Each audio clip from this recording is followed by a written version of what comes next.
I caught my wife cheating with her boss, unveiled the truth, took revenge, and left her forever. Cindy met and fell in love with Rick Thomas during her freshman year of college. He was funny, energetic, and always knew how to make her laugh and feel special. They enjoyed long Sunday walks and sneaking into empty campus buildings to talk for hours. Rick was both handsome and kind, qualities Cindy's parents and his family appreciated. His sister Kathy once joked, "If he ever breaks up with you, we'll definitely miss him." By his last semester, Rick secured a job with a big investment firm on the West Coast, while Cindy earned her teaching degree and found a job in Orange County. To celebrate, Rick took her to dinner in San Clemente and proposed with a beautiful ring that belonged to his grandmother. Cindy tearfully accepted, and the surrounding diners applauded. 9 years later, Cindy, now 32, had twins, Michael and Sarah, and was teaching 7th grade math. Tired of the low pay and long hours, she decided to leave her job. She managed to find a new career path within 5 months, thanks to her college best friend, Kelly. Kelly was a free spirit, always dragging Cindy into adventures. One day, Kelly invited Cindy to be her date for her boss's wedding in Napa. After discussing it with Rick, who encouraged her to go, Cindy agreed. At the wedding, Cindy watched Kelly dance with a much younger groomsman and chatted with a bride's cousin, Sally, who remarked on the need for a good event coordinator. This comment sparked an idea in Cindy. Within 6 months, she started her event management company, We Plan, You Play, utilizing her organizational skills. 2 years later, Cindy's business thrived, especially with destination weddings on the California coast. That's when Cindy met Bennett Davis, who owned 3 upscale boutique hotels perfect for destination weddings in San Diego, Santa Barbara, and the Monterey Peninsula. At 26, Bennett bought a rundown mansion in Santa Barbara, working tirelessly to open it on time and under budget. Despite initial slow growth, he reached profitability by the 4th year. He then expanded, opening hotels in San Diego and Monterey over the next 5 years. 14 years later, Bennett was still dedicated to his business, but also enjoyed fine wines, dancing, and socializing. Known as a CBNA, a confirmed bachelor but not a prick, he treated people fairly and was clear about not seeking long-term relationships. He was content with his life. About months before a significant event, Bennett and his manager, Lori Templeton, attended a hospitality industry convention in Los Angeles. There, they encountered Cindy Thomas at her We Plan, You Play exhibit. Bennett was impressed by Cindy's presentation, intrigued by her bright blue eyes. They had a minute conversation where Bennett asked both professional and personal questions, gauging her experience and personality. Cindy, wearing a wedding ring, answered enthusiastically, appreciating Bennett's mix of professionalism and lightheartedness. Lori observed Bennett's genuine interest in Cindy. At the end of their talk, Bennett invited Cindy to dinner, but she declined, mentioning her family. Instead, they planned for Cindy to visit his Santa Barbara hotel for lunch and a tour the following week. Cindy's visit went exceptionally well. She arrived early and visited the nearby Old Mission before meeting Bennett and Lori. The valet warmly welcomed her, and she was pleased with the hospitality. As she approached the hotel lobby, she saw Bennett dressed sharply in a light-colored suit and a dark blue shirt, which highlighted his strong features and dark eyes. Cindy rarely noticed other men besides Rick, whom she considered gorgeous. However, Bennett Davis, who owned 3 boutique hotels in San Diego, Santa Barbara, and the Monterey Peninsula, caught her attention with his good looks and charisma. When they met for a tour of his Santa Barbara hotel, Bennett welcomed Cindy warmly. They shared a mutual respect for hard work and success and instantly connected. Cindy wore a stylish but modest black sundress and sandals, aware that appearances mattered in business. During the tour, Bennett impressed Cindy with his attention to detail. They enjoyed a lunch with California wild flowers and her favorite Pinot Noir. Bennett's charm was evident, but Cindy remained professional, limiting her wine intake to focus on business. After lunch, they toured the hotel, and Cindy impressed Bennett with her knowledge of the property's history. They laughed and discussed potential partnerships for hosting weddings and family reunions. When it was time to leave, Bennett warmly shook Cindy's hand, holding it a bit longer than usual, and kissed her cheek. Cindy felt a surprising connection to Bennett, but reminded herself of her commitment to Rick and their children. Driving home, she found a book her daughter had left in the car, bringing her back to reality. Cindy chastised herself for entertaining thoughts about Bennett and resolved to stay focused on her family and career. Back at the hotel, Bennett settled some business matters before retiring to his room to rest before his evening beach run. Lying on his bed, he thought about the day, and especially about Cindy. Unlike other beautiful women he had dated, Cindy stood out for her inner and outer beauty. She was married, but he couldn't stop thinking about her. At the same time, Rick was at home cooking dinner with their kids, Michael and Sarah. He felt blessed to have Cindy in his life. When she arrived, they had dinner together, and Sarah shared a story about playing with the neighbor's cat. After the kids were in bed, Cindy made love to Rick, perhaps to reassure herself. Over the next months, Cindy organized 4 weddings at Winfield Scott. Bennett's subtle touches and frequent visits made an impact on her. Rick only accompanied her once early on when Bennett was away. One night after a successful wedding, Cindy and Lori shared a leftover glass of Pinot Noir on the patio. Lori, taking off her shoes, said, "Can we talk?" Cindy agreed. Lori expressed concern for Cindy, noting that Bennett was attracted to her and might pursue her if given the chance. She warned Cindy that getting involved with Bennett could ruin her marriage and that Bennett wouldn't settle down with her. Cindy, moved to tears, admitted her confusion.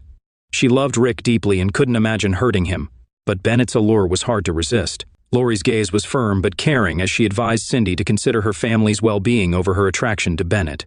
Cindy was left grappling with her feelings, knowing the potential consequences. Cindy took a few sips of champagne, pausing to gather her thoughts. Lori let her take her time, knowing Cindy needed to process everything on her own. "I've never felt restricted in my life. I fell for Rick quickly but always felt in control. With Bennett, I feel out of control. If the moment came, I think I'd give in," Cindy admitted. 6 months ago, I would have been offended at the idea of being unfaithful, but now I'm struggling. Marriage is a commitment both ways, and I can't imagine Rick with someone else. Why am I even considering this? "What will you do?" Lori asked gently. 80% of me wants to stay true to Rick and the kids. This is a great business deal, and I want to maintain professionalism, but 20% of me thinks I can have a fling, get it out of my system, and move on," Cindy confessed, tears in her eyes. Lori hugged her and offered support. The next day, Lori confronted Bennett. "If you pursue Cindy, I'll quit. I've worked with you for 7 years and I'll know," she warned, leaving his office without waiting for a response. 3 weeks later, a sudden rainstorm disrupted an outdoor wedding. Cindy and Lori worked tirelessly to salvage the event. Late at night, Cindy and Bennett found themselves alone. Bennett comforted Cindy, telling her she had done her best despite the weather. Cindy, feeling vulnerable, leaned into him. They kissed, and Bennett made it clear he wouldn't push her into anything. Cindy, however, gave in to her desires. They spent the night together, discussing how to keep their affair secret. Cindy assured Bennett she could handle it without arousing suspicion. She left early in the morning, wanting to rest before returning to her family. Bennett cleaned up and went to sleep. When Cindy arrived home Sunday afternoon, her children, Sarah and Michael, ran to greet her with hugs and stories about their weekend. She hadn't been home since Friday lunch but was welcomed with joy. "Daddy took us to the big kiddie park yesterday, and we went down the giant slide. Ralph is back, and Mrs. Bowling brought us cookies. Daddy made Mickey Mouse pancakes for breakfast and said we might go to Disneyland next week. Mommy, did Daddy ever take you on rides?" Cindy winced at the mention of Daddy and rides, recalling her recent affair. She mentally shook off the guilt. As she saw Rick looking fit in his shorts and t-shirt hugging him, she said, "Hi, baby. It was a rough wedding. I'm glad to be home. How are the twins?" "We missed you, Cinderella, but I love weekends with the kids. I'm glad your business is thriving. I saw the storm on the news and knew you'd be busy. Let me get you a glass of wine and rub your feet." Son of a cow, she thought. Loving kid supporting me, I can't lose him. Later, they moved to the hot tub with wine, but Rick, exhausted, asked to skip it. Cindy agreed, hiding her relief. On Monday, Rick suggested a date night for Tuesday, and she eagerly agreed. Early Tuesday, Rick packed for both of them and left a note. "Dress for your Cinderella date and be ready by 4 p.m. At 4, they left the kids with Kelly and drove to the Ritz-Carlton at Dana Point. Cindy was stunned. "Is Kelly staying the night?" "Yes. I didn't bring clothes. You have a bag in the trunk. Kelly checked it while you bathed the kids. You let her in my underwear drawer?" "Yes. She found something and said not to worry. She'll take you lingerie shopping." Idiot. They walked on the beach, had a great dinner, and talked on the balcony. At midnight, Rick shared he was up for a partnership, meaning more money and less travel. He even mentioned joining her on some wedding weekends. In the dark, Cindy's troubled face went unnoticed. She quickly recovered, praising him. At breakfast in bed, they continued. Cindy reassured Rick she wouldn't quit her business, and he supported her fully. "You're amazing at what you do," he said. "How did I find such an amazing guy?" she thought. "I can't screw this up." She resolved to keep her affair with Bennett discreet. Despite her lack of guilt, she couldn't foresee the impending tragedy. Cindy believed she could juggle everything without hurting anyone, convinced that Bennett would eventually move on and she would remain with her family. She never imagined how wrong she could be. The next month, Rick was promoted to partner. Cindy had a wedding at a San Diego hotel and discussed securing their affair with Bennett. She had been on birth control since starting her business because she and Rick agreed 2 kids were enough. In late June, things began to unravel. Cindy and Bennett were in his office discussing new business terms when Lori entered. "I need to talk to you both," Lori said, seating herself. "Bennett, remember our conversation 4 months ago? I said if you two were dating, I'd leave." Cindy was shocked. Bennett stayed calm. "I saw you kiss and go to bed the night of the storm. It was heartbreaking. You're acting selfishly, ignoring the consequences. I started job hunting the next Monday, and will move to Austin in August to work for an event management company." Turning to Cindy, Lori said, "I warned you. This will hurt your family. Rick doesn't deserve this. I won't let this affect our professional relationship, but only talk to me about work from now on." She left the room, and Cindy and Bennett sat in silence. Cindy eventually said, "Bennett, I'm going home. I'm sorry for all of this. I'll call you in a few days." She drove to Orange County, checked into a Marriott, and cried herself to sleep after buying a bottle of Maker's Mark. Lori kept her promise and moved to Austin after working her last 2 weeks. Bennett didn't try to stop her. Cindy wanted to call Lori but settled for a text. "I'm sorry my actions hurt you. You warned me, but I can't let it go unaddressed." By early September, Cindy and Bennett's relationship was strained by guilt, but their attraction remained. By October, they resumed their affair. One Saturday night, after a late wedding, they took Bennett's BMW to a secluded chalet on the Pacific coast. "Oh my God, this is gorgeous," Cindy murmured, cuddling Bennett. Cindy had told Rick she was scouting Monterey and wouldn't be back until late Sunday. She just didn't mention she'd be with her lover. After checking out at 2 p.m., Cindy and Bennett walked on the beach and had lunch.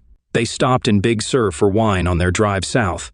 Cindy felt content, believing her business was thriving, her children were happy, and her affair was under control.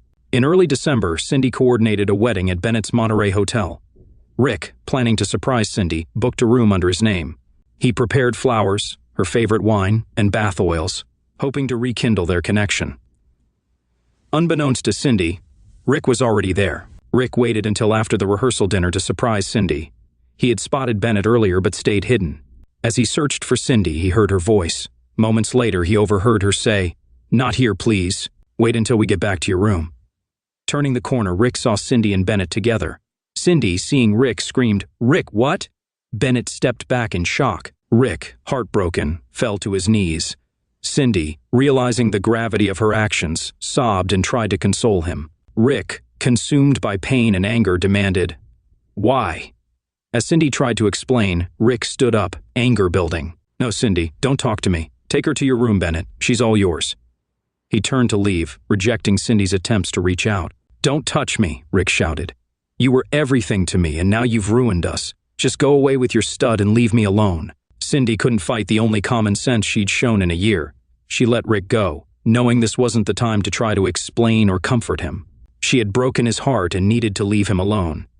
Shocked herself, she asked Bennett to leave her alone, then returned to her room. Lying on her bed, she tried to calm her racing heart, horrified by the mess she had created. Rick, meanwhile, sat at his desk for an hour, struggling to think. Realizing he couldn't stay there any longer, he decided to go home, arriving. Early Sunday morning, he planned to shower and change at his office before facing Mrs. Bowling and the kids. Before leaving, he wrote Cindy a note and left it on the table. "Cindy, I'm going home to the kids. You broke my heart and soul. I need time to think. When you get home, email me first. I'll leave before you arrive. Don't contact me otherwise. I can't trust you anymore. I loved you with all my heart, and now I hate you for what you've done." Bennett found Rick gone and the note on the table. He cursed himself for not being more cautious, and felt powerless to help Cindy. He placed the note on her bedside table and stood guard outside her room.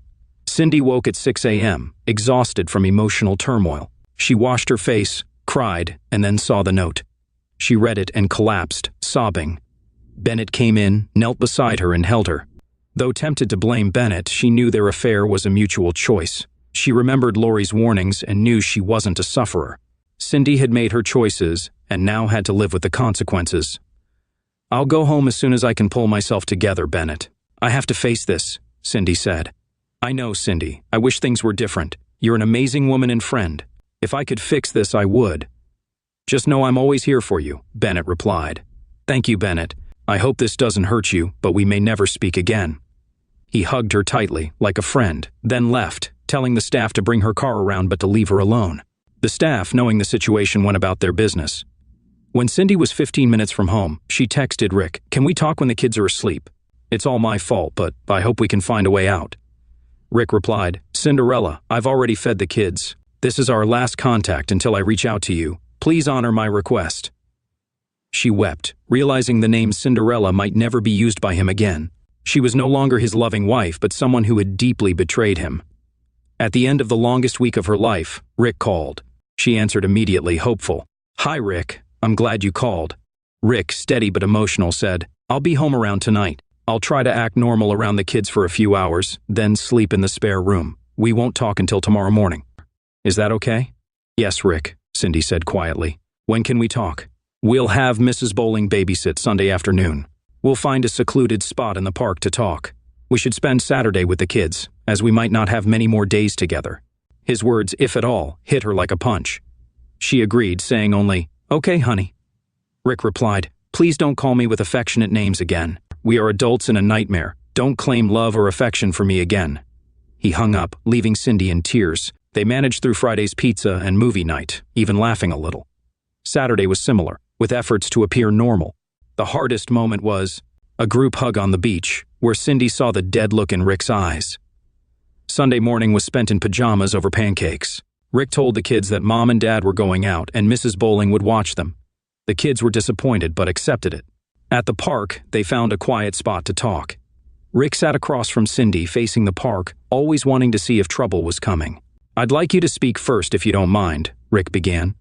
"If I speak first, I might not control my words. I promise I won't interrupt you. Take as much time as you need. Please start whenever you're ready." Cindy felt this was like a negotiation, but since it was her fault, she let Rick lead. "Of course," she replied. "I don't know where to start, Rick. I've thought about this since last Friday," she began, omitting the painful details. "You deserve the truth. I've been in a physical relationship with Bennett for almost 8 months." Rick lowered his head but gestured for her to continue. "Before meeting him, I'd never been attracted to anyone else. I didn't seek him out because of anything lacking in our relationship. While I didn't pursue him, I didn't resist his friendship and flirting. I realized early on that I was attracted to him. The first time we were together, he made sure I wanted it as much as he did. No one forced me. I'm not a sufferer. Everything that happened was my choice." She paused, then added, "I love you, Rick, but I hid part of my heart from you for months. You may not have noticed, but a part of me was with Bennett. I lied to you and myself, thinking everything would be okay. Deception starts with yourself. I betrayed you and everything I care about. I don't know how this will end, but I know it will hurt our children too. I am deeply ashamed of what I did." Rick bowed his head and cried, overwhelmed with despair and grief. Cindy watched him, realizing the enormity of what she had taken from him. After minutes, he finally spoke, his voice confident but barely above a whisper. "Cindy, I don't know if this is our last conversation as husband and wife. I appreciate that you didn't disrespect me by saying it was just a mistake. I thank you for being honest, but I guess I'll never really know." Cindy lowered her head in despair, knowing his words were true, and feeling the deep pain of her actions. She resisted the urge to look at him as he continued. "You've been seeing Bennett behind my back for months. I trusted you completely, but now I can't anymore. Cinderella is dead, and there's no Prince Charming to save us. I've never felt hopeless before, and I hate it. I'm not divorcing you now or anytime soon because of our children. Divorce is worse for them than loss, but I can't pretend we're the same for the next years until they graduate. I can't look at you or act like we're okay. I feel stuck and hopeless. I'm seeing a psychologist this week to find a way to cope." Cindy looked up, but Rick quickly added, "I'm not doing this for you or our marriage. It's for my sanity and to keep loving our children." Cindy asked, "Where should we stay? A hotel or an apartment?" Rick replied, "We'll stay in the house for now. I'll take an overnight business trip weekly, and you can continue your work weekends. What you do then is your choice. I'm not taking care of you now. If you prefer Bennett, go ahead." "Rick, I'm not going to," Cindy protested. Rick raised his hand to stop her. "Please stop. You're acting like I care about what you do. I need to not care about you, just as you've not cared about me for the past 8 months. Maybe a psychologist can help me protect myself better. Until then, you're on your own." They sat for half an hour, crying without touching or comforting each other. Laurie's warning had come true. The consequences were unbearable for Cindy, and it was only the beginning. For the next month, they pretended everything was normal for the kids. They attended Sarah's soccer games and Michael's karate lessons convincingly. Even Miss Snyder at the parent-teacher conferences noticed nothing wrong. But behind closed doors, it was different. Cindy wanted to talk, and Rick struggled to keep from falling apart. Cindy took responsibility for her actions, but it didn't lessen Rick's betrayal and humiliation. He told the kids he had overnight business trips, using that time to think and plan. He realized he would need long-term psychological help if this continued. Rick, a new partner at his firm, excelled in analytics, evaluating investment risks and opportunities. He now applied that thinking to his personal life, weighing the pros and cons of staying with Cindy. He considered the children's well-being, the firm's view of his family commitment, and the financial implications of either staying or divorcing. He also pondered Cindy's feelings and her business. He realized there was a third radical option that might be best for everyone. It would be difficult to implement but could work. On the third night of his business trip, Rick sat on the Marriott courtyard patio, considering all angles of his plan. After 2 weeks, with the plan taking shape, Rick decided to have a serious talk with Cindy. He asked Mrs. Bowling to babysit and drove Cindy to the park where they first discussed her affair. At the same picnic table, they continued their conversation.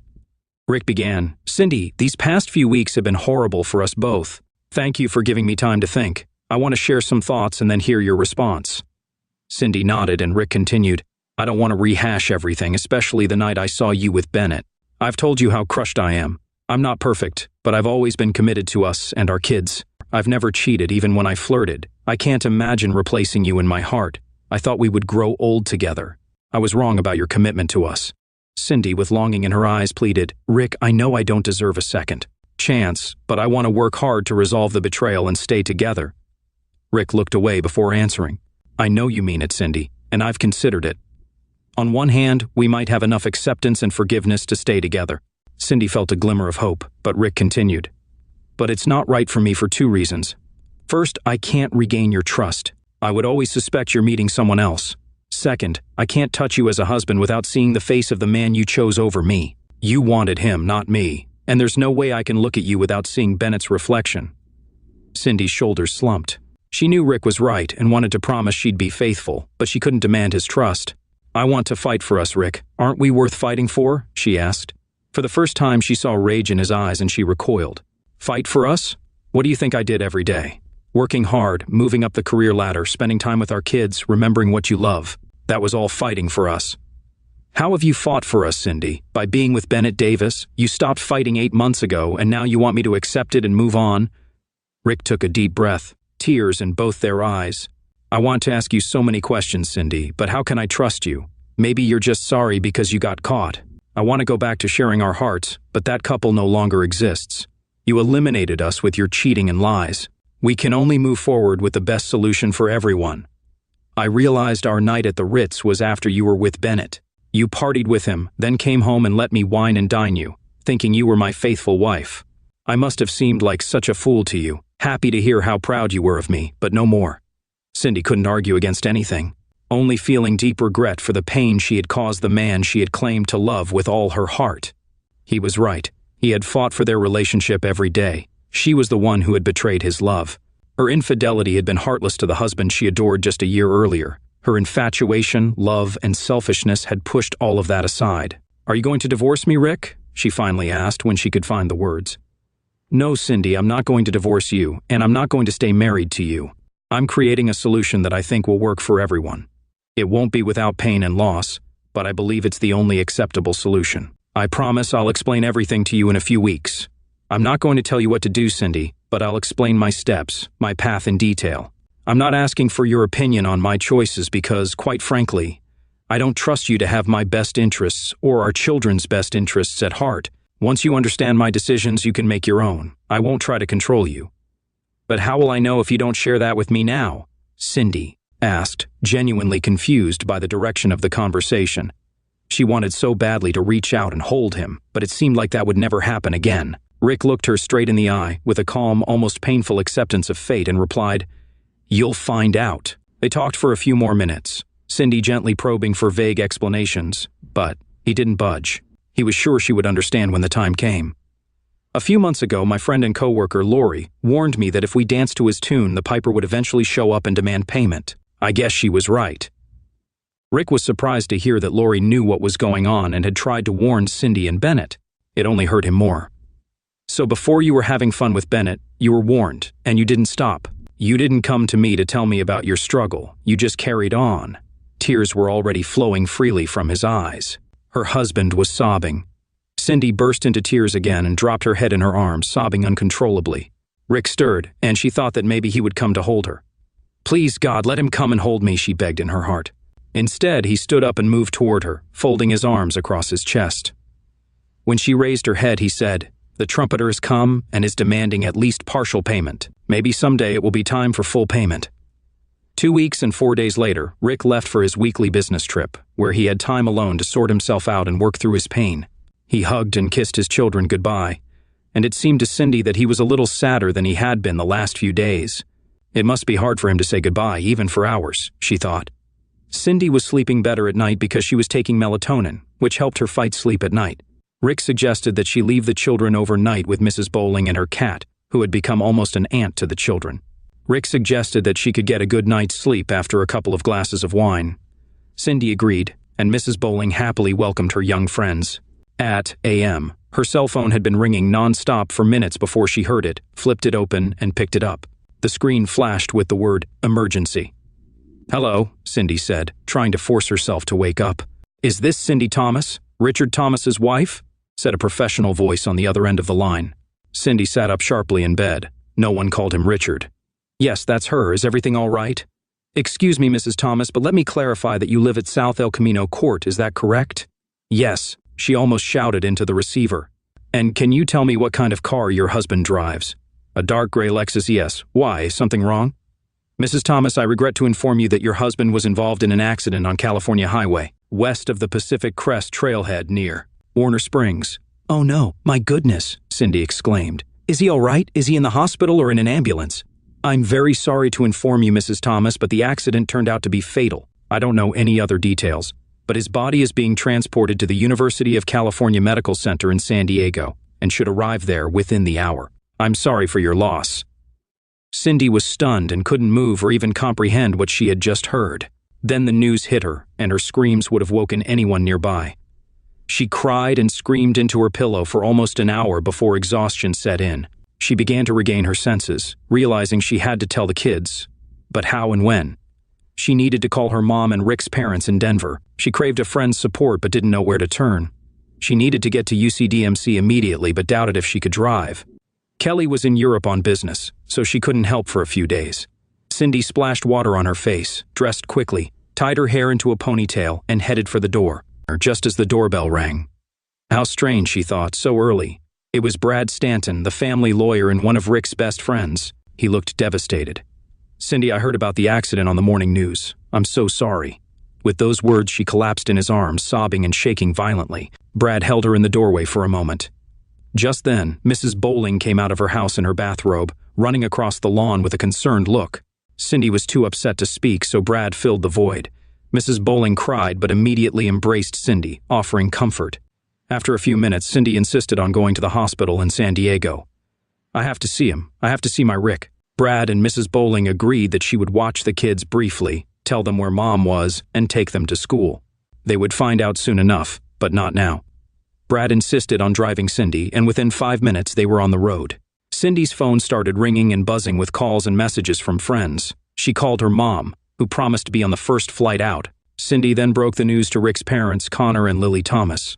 They were devastated, but also promised to get the earliest flight. They expected to arrive by the time the kids returned from school. Cindy turned off her phone, looked out at the Pacific Ocean, and started crying again. The next days were a nightmare, explaining to the kids, thanking Grandpa, Grandma, and Mrs. Bowling for their help, talking to authorities and insurance companies. Cindy had 3 separate life insurance policies. Arranging the funeral and managing clients who had booked weddings or family gatherings, the tasks seemed endless. Cindy was also troubled by questions. What was Rick doing an hour out of town on a deserted road so early? While no one called it reckless, he was speeding. The toxicology report showed Rick had had only blood in his system, no booze, pills, or any substances that could impair his driving. The contents of his stomach showed he had eaten steak, salad, and potatoes the night before, drinking only water. Cindy was stunned. Bennett picked up his phone several times to text Cindy but decided against it. He knew she was suffering immensely and realized his message would only make things worse. Lori was in a meeting with a new client when she got the news. Her assistant, Stacy, noticed her pained expression, but found it odd that she didn't seem completely shaken. Lori did not attend the funeral. The funeral was held Friday morning, and everyone who knew Rick attended. Cindy was shocked by what people said about him. She knew he was amazing, but hearing story after story, she realized just how loyal, caring, generous, and respectful he was. This made her feel even more desperate, thinking that if she had been more engaged with Rick, her affair with Bennett wouldn't have happened, and Rick would still be alive. She needed to find out just how right she was. Late Sunday afternoon, Brad showed up at the house. He briefly spoke with Cindy's mom and mother-in-law, who immediately took the kids and left. When Cindy came downstairs, she saw Brad at the kitchen table with a peculiar expression. She offered him a drink, which he declined, inviting her to sit. He began, "Cindy, before I convey what I've been instructed to, I have two things to tell you. I'm your friend, but today I'm here as a representative of a client. That client is Rick." Cindy covered her mouth with her hand and gasped. "I say my client is Rick because even though he is dead, I still act as his attorney and handle his legal and financial affairs. The second thing you should know for sure is that I had no idea what was going to happen to Rick." Cindy thought this was strange. How could anyone know what would happen as a result of an accident, or even that an accident would happen? Brad understood her confusion. "Rick told me verbally and in writing that if anything happened to him, I was to honor his wishes. He paid me in full for the work, even though I offered to do it as a friend. He insisted that everything be done legally and properly. I don't know the contents of this note, but I know it is a letter from Rick to you. I've been instructed to deliver it to you and leave immediately before you open and read it." Cindy took the letter from Brad, her hands shaking violently. "What else did he instruct you to do?" she asked. Brad looked a little embarrassed but replied, "I'm sorry, Cindy, but this is confidential information between me and my client. Rick strictly forbade me from giving you any details about our conversations, my duties, and his wishes. Again, I apologize."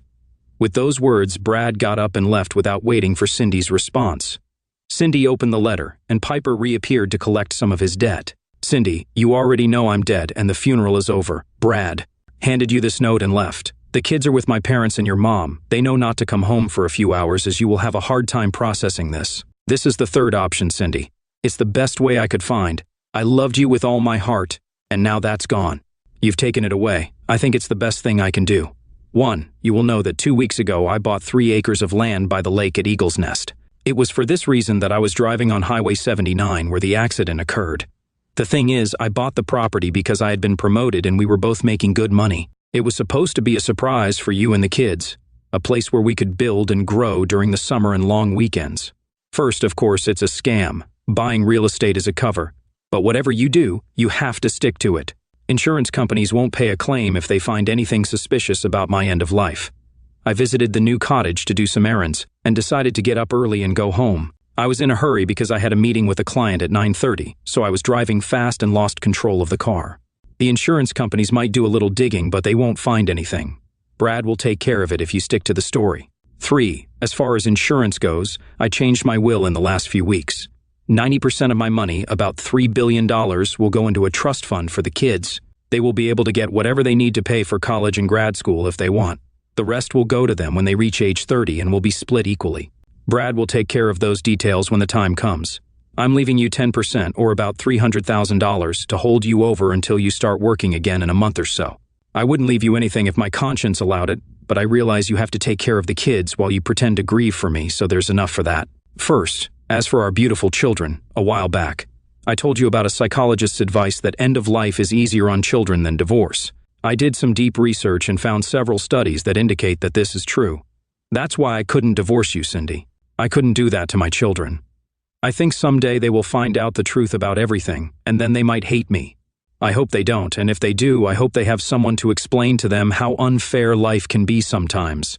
I'm grateful that now and for the foreseeable future, they can grieve their loss and not have to bear the burden of rejection that comes with divorce. Second, I can't tell you what else to do with your life.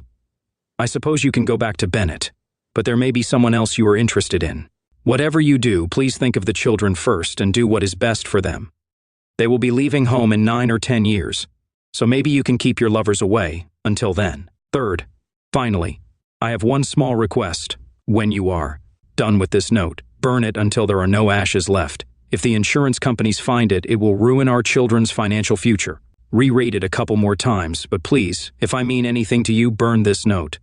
Don't worry, maybe you'll hear from me again someday. Rick! Cindy cried harder than she ever had before. She collapsed onto the floor, sobbing and wailing, calling out Rick's name, overcome by the weight of her affair's aftermath. She feared it was more than she could handle. After about an hour, she finally gathered enough strength to sit up and reread the note 2 more times. Then, she walked over to the fireplace and burned it until only a small pile of ashes was left. Piper had indeed come on a call, or so she thought. It's been 12 years since Rick Thomas died on California Highway 79. In reality, he died the moment he saw his wife with another man who betrayed him, their children, and their future. The rest was just details of how and when it happened. Cindy never remarried and kept Rick's end of life a secret. She followed his wishes and used the $300,000 to support the family as they grieved. It took her over a year to go back to work. She tried to adopt a professional persona, but her business focused mainly on weddings and family events, which she found challenging. She worked for an event planning company and made significant career progress in building relationships. She dated occasionally, but never found anyone like Rick. She also saw herself as damaged goods, though counseling helped her cope. She wondered if she met someone new and married again, would she end up cheating? Michael and Sarah urged her to date and find happiness. Dad would want you to be happy, they said. Yes, he always wanted me to be happy, she thought, and I used that to justify destroying him. The pain began to resurface. As for Bennett, about 4 months after Rick's end of life, he felt enough time had passed to send Cindy a note. Lori had observed that they were no longer lovers, but Bennett remained a faithful friend. One morning, he decided to send her a message. It read, "I'm so sorry." A moment later, Cindy replied, "Me too, goodbye." They never spoke again. Michael and Sarah had graduated from high school, were now in their early 20s and attending college. Michael, like his mother, enjoyed the energy of people coming together. He went to the University of Southern California to study hospitality and marketing. Sarah, like her father, was drawn to analytics. She found fulfillment in problem solving and went to Stanford to study economics. Although they were only 8 when their father died, both were deeply affected by his loss. The thought of their father never coming home was a constant presence. But their mom and grandparents worked hard to help them heal and start enjoying life again. Each of them, in their own way, used their father's memory as motivation for their lives. On a warm spring morning, Cindy sat at her desk. In her apartment, she was sipping a cup of hot black coffee while reviewing a new contract for an executive retreat when the doorbell rang. When she opened the door, she was greeted by Brad Stanton. "Brad, it's been months," Cindy said with a smile as she reached out for a hug. "I'm so happy to see you." Brad returned the hug but seemed a bit stiff. "Thank you, Cindy. May I come in and talk with you?" Cindy noticed that there was something formal about his tone. This wasn't just a casual visit from a friend. "Sure, Brad. Can I get you a cup of coffee?" "No, thanks. I can only stay for a few minutes." They sat down at the kitchen table and Brad began. "Cindy, as you know, today would have been Rick's birthday." Cindy flinched. She had completely forgotten that today was April 7th, Rick's birthday. She made a mental note to call the kids as soon as Brad left. As you know, before Rick died, he changed his will and left instructions for what should happen in the event of his end of life. "Cindy, I'll be honest. I knew something was wrong. He wasn't himself, but he didn't want to tell me what was going on. As his friend, I pushed him, but as his lawyer, I had to follow his wishes. He never allowed me to understand what was happening until now." Cindy's eyes widened with surprise and confusion. "What do you mean, Brad?" "Before Rick died, he wrote me a long note that he never gave back to me. This morning, at exactly, there was a loud knock on my door. When I answered it, a courier handed me an envelope from a P.O. box in Austin, Texas. I was a bit annoyed at being woken up so early, but curiosity got the better of me. I went back to my office and opened it.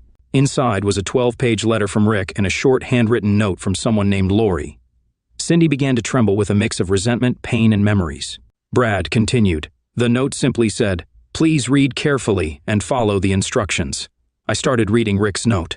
The first line was so typical of Rick. "Hey buddy, get your back out of bed. I need you to help me finish some unfinished business." Yes, I know it's 6 a.m.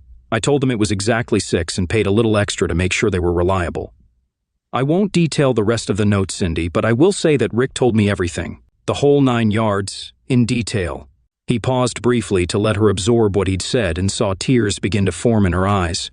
"I can't imagine how you could do that to a great guy like Rick, a guy who gave you all his love and devotion, a guy who eventually gave you his life." Brad stood up and finished his business, handing Cindy a white envelope with her name on it. He said, "Cindy, I never want to talk to you again. I will keep in touch with Michael and Sarah because they are my best friends. If I see you at a social function, I'll be polite for their sake, not yours, but don't ever try to contact me. Do you understand?" Cindy could barely get a word out but looked at Brad and replied, "Yes, I understand." With those words, he turned and walked away, but as he left, she heard him mutter, "Selfish goddamn strumpet." The envelope lay on the table, daring her to open it. She recognized the handwriting. It was Rick's. It took a few minutes before she worked up the courage to open it, but she finally did. "Cindy, it's been 12 years since the events that brought us to this morning. In my last letter to you, I mentioned that maybe someday you would hear from me again. Maybe someday the children will know what happened to us and to them. Well, today that day has come. First, when I found out that Lori tried to talk you out of having fun with Bennett, and you ignored her advice, I decided to turn to her for help. She's the only person on the planet who knew of my intentions. She begged and pleaded with me not to do it. She even said that I could take the kids and come to Austin to visit her. Imagine that, a woman of real character. I wish I had met her before I laid eyes on you. Anyway, when I declined to, she agreed to go along with my wishes. Second, my first request was that she keep this note until today, my 45th birthday. On that day, she was to give Brad this note along with a note for him promptly at 6 a.m. The note was to have Brad read my letter and then give it to you. I had a backup plan to get this note to you no matter what, but I hope Brad and Lori are in good health and were able to help me finish the job. Third, this morning, both Michael and Sarah will receive a similar note from me, outlining everything that happened 12 years ago. I haven't left anything out. They are adults. I believe they have the right to know the truth, the whole truth. The statute of limitations on insurance fraud in California is 4 years, so their inheritance is safe. As I mentioned in my previous letter, they may hate me for this, but I'm sure Brad and Lori will help them make sense of what happened. Good luck trying to get rid of the lies you have told your children over the past years. I'm sure if they want to talk to you, they will have more than a few questions. Fourth, if your mom and my parents are still alive, they will receive a similar note as partners in my firm. Fifth, as for Bennett, today's Santa Barbara News Press will publish a full-page memo about his machinations with you.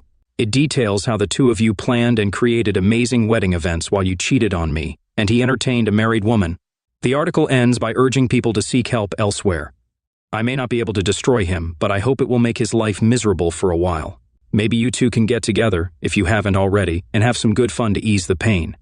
By the way, you are named specifically in the article, so some friends and coworkers may have questions for you as well. Sixth, Cindy, almost years ago, I thought we were as happy and content with each other as any couple could be.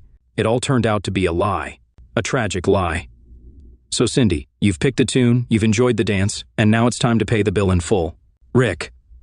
Moments after Cindy read Rick's note, her phone began to ring off the hook.